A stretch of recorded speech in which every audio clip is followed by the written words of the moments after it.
ازيكم يا بنات؟ عاملين ايه؟ يا رب تكونوا بخير. متنسوش الدعم في القناه واللايك والاشتراك الجميل منكم. النهارده يوم كده جديد معاكم. صحيت من النوم طبعا، صليت وفطرت انا وابني، وبعدين طبعا اول حاجه قام بفتح عيوني كده، بحط الغسيل في الغساله عقبال ما طبعا افطر وكده يكون الدوره بتاعتي خلصت. طلع بقى الغسيل من الغساله. النهارده جايبه لكم يوم بالتفصيل من اول ما بفتح عيني كده لحد ما انام انا بعمل ايه.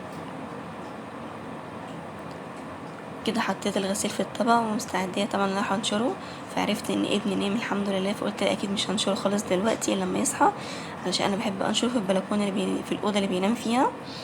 وهنا كده كان الحمام عندي نضيف والارضيه نضيفه والتويلت والبانيو وكل حاجه كانت عندي نضيفه الحمد لله. بعدين دخلت في اوضه الالعاب بتاعته، لقيتها مبهدله، يعني شايفين مبهدلها ازاي. كل دلوقتي هيترتب وهيتروق وهتبقى اوضه زي العسل. طبعا انا بسيب ابني بكل حريته في الشقه، بكل حريته في الشقه، ان ده مكانه وهو براحته فيها. طبعا بلم الالعاب كلها في باسكت او في كيس محدد وبحطها على جنب. انا عندي كل شويه يلعب، بعد كده يبهدل وانا الم. عندي كده لما يكبر شويه ان شاء الله انا اعلمه ان هو يلم الالعاب، بس انا لازم الم واروق كل شويه. ما بحبش اشوف شقتي كده مبهدله، بس هو ياخد حقه ويشبع من الالعاب وبعد كده يدخل بقى ينام براحته، يطلع يشوف اي حاجه تانية براحته. وانا ده كان الفيو اللي انا الفيو بتاعي الحلو اللي من اوضه مالك يعتبر. تمام، هي بس الاوضه دي مثلا بنلعب فيها، بنقعد فيها كده وكده. الالعاب اللي كلها في الباسكت والكيس. وهروق السرير كده، اشد الملايه على طول وافرش البطانيه كويس.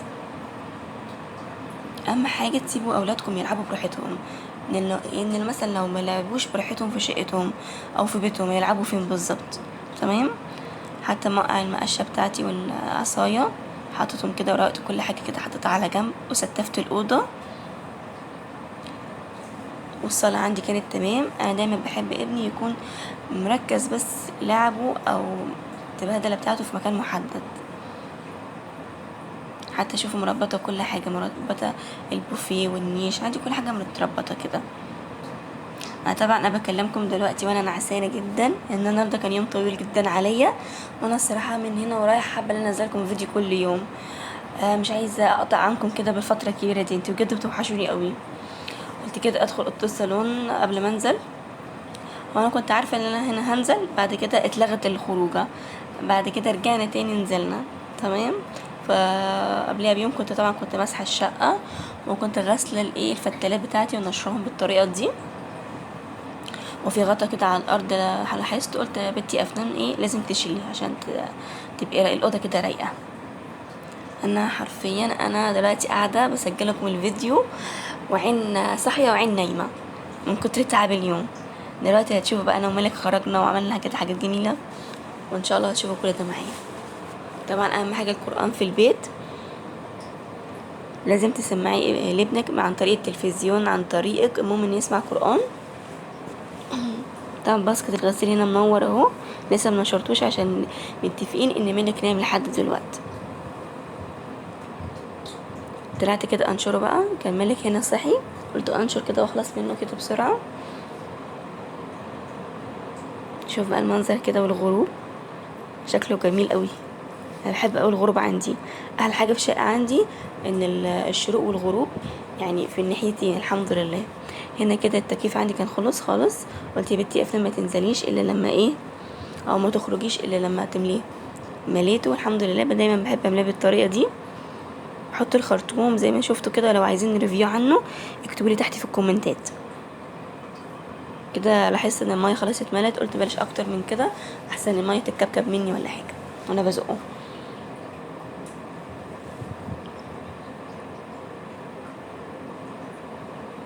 متنسوش يا جماعه الاستغفار الحوقله.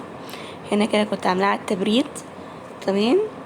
وسرعه الهواء كان 3، ان كان الجو حر قوي، كان درجه الحراره عندنا 40.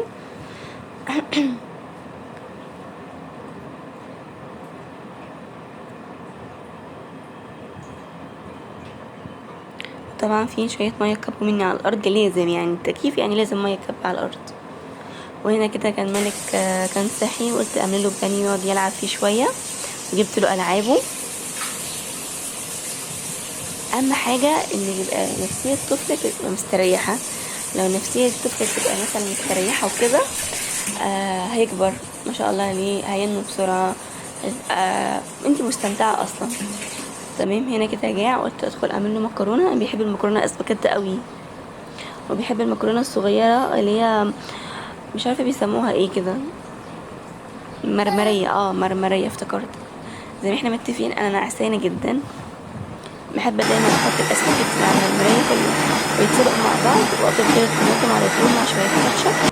احط كده زي ما انتوا شايفين زيت على كاتشب، وبعدين انزل بشفشق الطماطم بتاعي وبألف هنا على قلبه. دي الوجبه بتاعته بيحبها قوي، جنب بانيه، جنب كفته، جنب اي حاجه. وهنا كده كنت بظبط شنطتي بقى لما عرفت ان انا خارجه. طبعا خدت الببرونه بتاعتي والبامبرز، وبطمن على كل حاجه في الشنطه بتاعتي، غيار جديد وفوطه وكل حاجه. وهنا كده كنت خلاص طالعين من الارض، من البيت يعني. كنت ساعتها ماشيه خارجه مع حمايه، ووصلني عند بيت اهلي.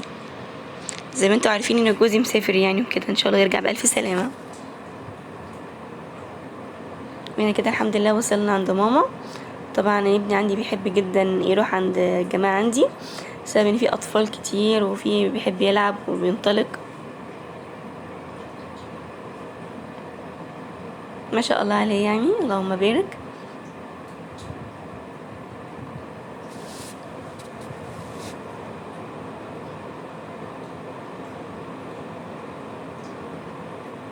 كده انا ماسكه ايده علشان نروح عند تيتا بقى. ساب ايدي عشان ما شاء الله عليه حافظ يعني البيت. وانا كده خلاص روحت، كانت الساعه 12 الا ربع. وبس كده يا بنات، يا رب يكون الفيديو عجبكم النهارده. وزي ما قلت لكم ما تنسونيش بقى بالدعم في القناه واللايك والاشتراك الجميل منكم. وانا بحاول بقدر الامكان ان انزل لكم فيديو كل يوم او على حسب ما اقدر. يلا مع السلامه.